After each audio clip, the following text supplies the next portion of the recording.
I never told anyone this because I knew how it would sound. 3 months ago, my older sister, Emma, died in a car accident. The funeral was closed casket. Everyone said I needed time to heal. But there was one thing I couldn't stop thinking about.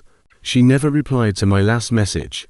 Every night before bed, I'd still open our chat and scroll through old conversations.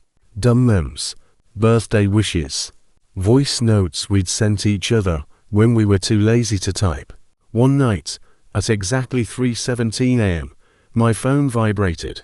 Emma sent a voice message. At first I thought someone had hacked her account. The message was only 7 seconds long.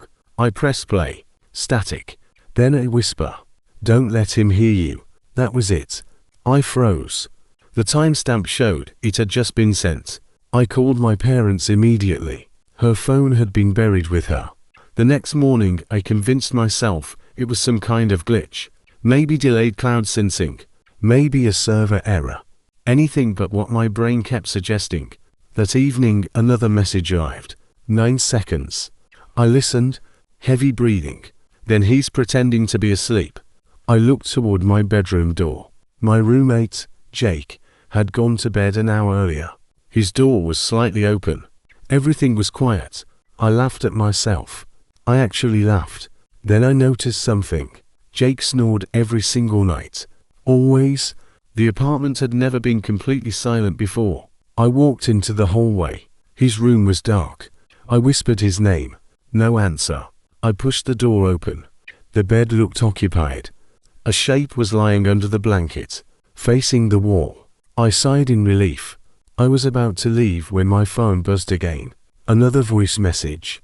I played it immediately. Emma sounded terrified. "Don't touch the blanket." I stood completely still. The figure hadn't moved. Slowly, very slowly, I backed out of the room and closed the door. Then I called Jake. His phone rang.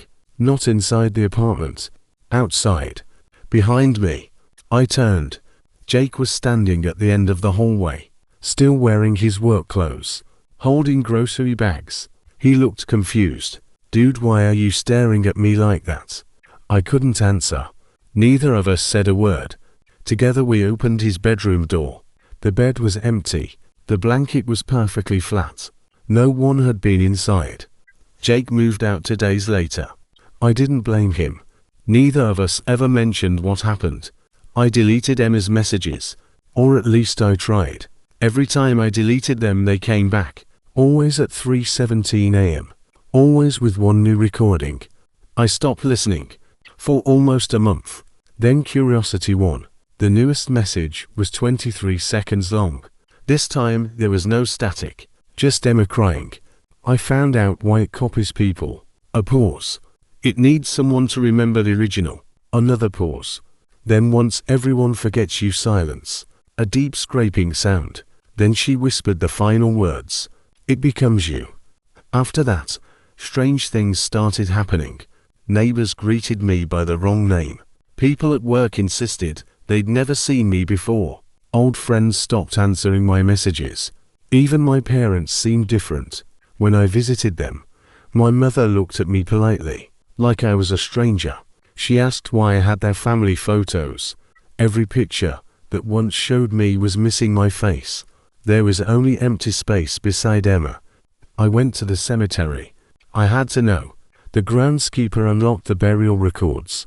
Emma's grave was exactly where it should have been.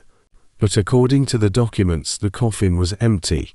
There had never been a body. He looked at me strangely. "Are you feeling okay? You've been asking about this every year."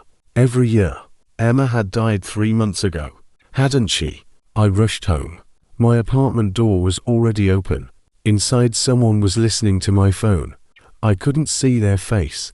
They were sitting in my chair, calmly replaying every voice message, one after another.